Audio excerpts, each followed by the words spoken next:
Has faith been restored in DC20 in the Dungeon Coach? Well, if you're like me, someone who's been following Dungeon Coach for many years, long before DC20, long before Alkandar's Almanac, then your faith likely never wavered. But if you're someone who's never heard of the Dungeon Coach and just saw DC20 coming out on Kickstarter and ended up supporting it just because you thought it was a really cool idea, and you saw how long it was being taken to come out, or if you looked at it and you saw all the bloat that was in a lot of the beta, then maybe your faith wavered a little bit.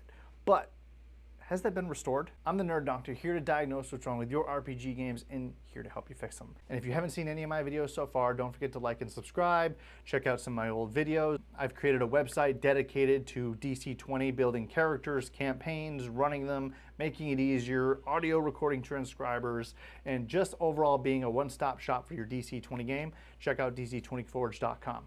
Today we are talking about some of the recent changes that have come out in DC20 that have led it to restoring a lot of faith in them as creators. Because if you're someone who looked at the crunchiness and the bloat and all of those things and worried about what the end result was going to look like, well, now you're seeing the fat starting to get trimmed in some of those rules that sounded really good, but you know, it just didn't feel 100% right.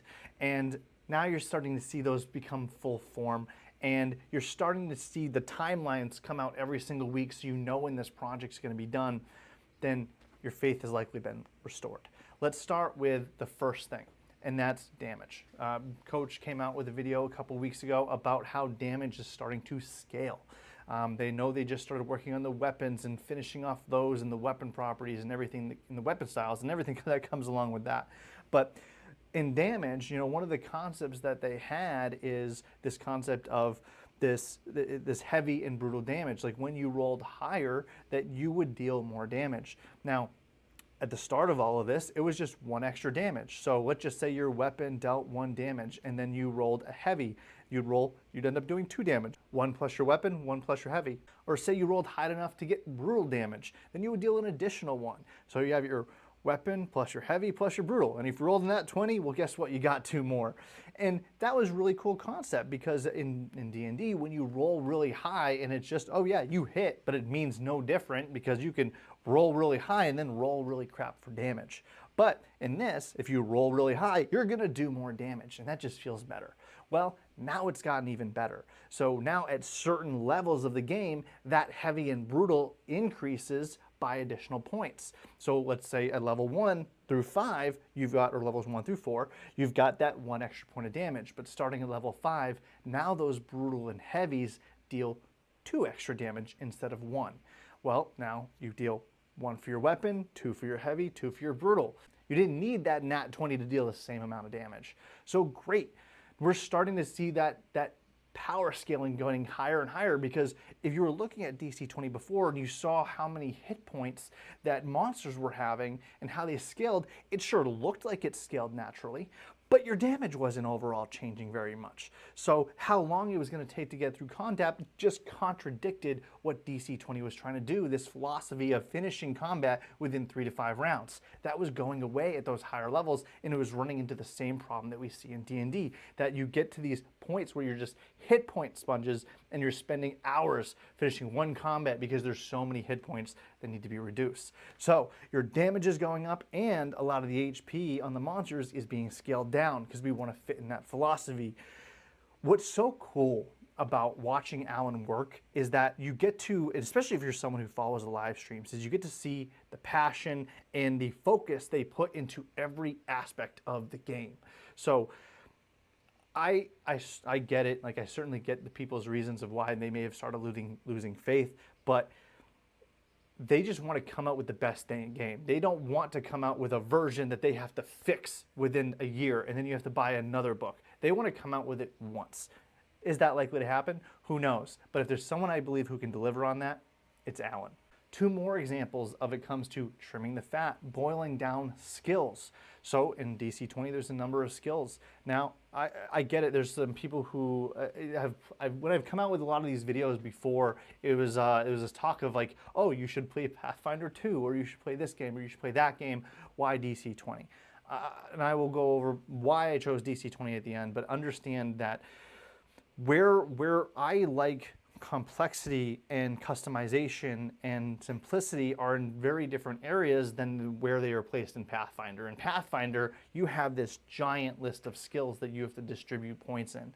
And it's very nuanced for a lot of those situations. And there could be times that you could be really great at something that's never called on for a role. And that's not what you want your game to feel like. And I get it. You don't want your players to feel like they're experts in everything. And DC20 is definitely not going to let you do that. But they're simplifying it. They're cutting the fat. They're boiling it down. So instead of all the skills they have right now, they've removed 3 of them. So now every one of the attributes, there are 4 attributes in DC20, might, charisma, intelligence, and agility, and each one of those will have 2 skills. And you get to sit down and boil and decide when one's going to fall into the category or another. That is how you're going to play it as a dungeon master, where you want to use which skill in what situations. But you're going to have less of them. They're also going to cut away some of the skill points. So you're going to have less skill points. But now it actually makes it a little bit easier for you to specialize and move those skills around. But also it increases the value of trades, because trades is another big concept in DC20 where they're more specific. Those are that specific situations. The skills are broad. They're come across a lot. They happen in many different situations and scenarios. So they have less overall amounts of skill points that you'll get because those aren't going to be called as often. But when you do get to those minute, distinctive, very specific situations, that's where trades come in. If you want to lockpick, there's the lockpicking trade. You might call for something like a stealth roll or an acrobatics roll, because those are the 2 skills that are going to fall into agility. And you may sit there and think neither one of these fall in this situation, but I've got to call for one of them. But if you have the lockpicking trade, you can put more trade points in that, which will give you a higher end roll than you would have in that stealth or acrobatics. That speciality right there is not as common, but because of that, it gets more out of it in the end. So that's that fix. Another big thing that's being cut, conditions. Now, we haven't figured out exactly which conditions at the time of this video being released, but there's a whole list of conditions. And again, if you're someone who's been watching this whole time, you might think there's a lot of crunch in there, but now it's being simplified. When you look at the overall creation and building of DC20, you have to start with what was the philosophy going in. And if you know Alan, he's stuck to it. Like, there's nothing that he said he was going to be focused on and doing that he has not delivered on. So you really have to sit down and really see all the changes that have happened to really respect everything that he's been doing this whole time. Which is why someone like me, who's never lost faith in him, because again, I've seen it all. When I first started DMing, he was one of the people who I listened to on YouTube in order to try to fix certain things that I was having trouble with in order to enhance games. Perfect example was this Ranger fix that he did.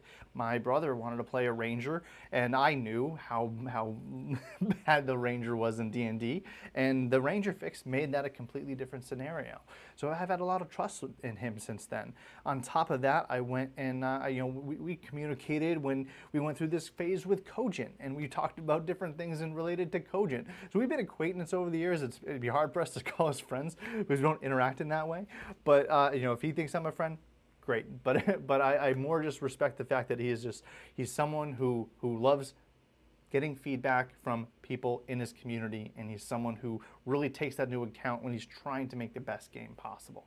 So after everything that we've seen between fixing and balancing features, how those have leveled up between levels 1 and 5, and the differences that's going to be, because how he's done leveling this game is really taken the key concept that make your class a class, and when those class features level up, they level up. It's not like you start with this feature and by level 18 you have 5 really great features. It's you have this thing you're great at, and that just gets stronger over the game, and that's how that levels up.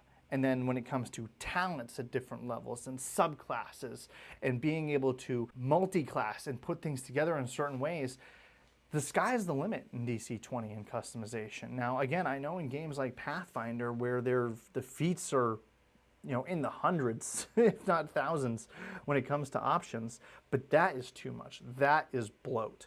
But in DC20, having 20 basic classes with those specialities, the ability to multi-class, so now you've got 20 classes, you can multi-class to any combination, so you can start off with a wizard and you can have 19 different types of wizards if you decide to, whether or not you stay a true wizard or multi-class into every other class. Or you can do something completely different with the talents and things that you're thinking. So what amazes me most about DC20 is how many options you have with so little. And it's really not that little. I'm just compared to Pathfinder, it is little. It doesn't come with all the difficult requirements like Pathfinder and D&D to do those things. You can just do them because they've gone through this strict regimen of applying trait value and power levels to all of these things so that it's all balanced and it works and you're not worrying about it breaking your game.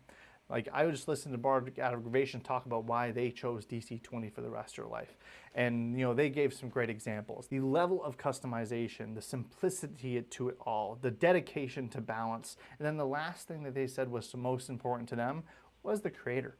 It is a great creator, it is a great community. So if you're someone who has worried about the bloat, if you're someone who has had their faith waver over the course of the making of DC20 and be bummed about the length of time that it's going to take for it to come out, and it's going to be out before the end of this year, which is only right around the corner at this point, then you're someone who, if you stuck through it through all this time, you're going to be rewarded in the end with a really great game. And if you're someone out there who's listening to this video and has not checked out DC20, please do check out. Either go to DC20.com and download the PDF. You can also go to my website, DC20 Forge. It's the D&D Beyond of DC20. You can get the digital book there, which is always being updated to the current rule set. And it makes it really simple and easy to learn when you have that digital character creator itself. So check that out. If you like listening to my videos, don't forget to like and subscribe. Also, keep an eye out on my channels for the podcast, the Forgecast that we come out with. We will be coming out with one episode this Sunday called Split the Party. We've already come out with backstories and origin stories in session 0, and Split the Party will be our next thing coming out on Sunday, Eastern Standard Time. That is May 21st. So thanks again for listening, guys. Stay clever and play smarter.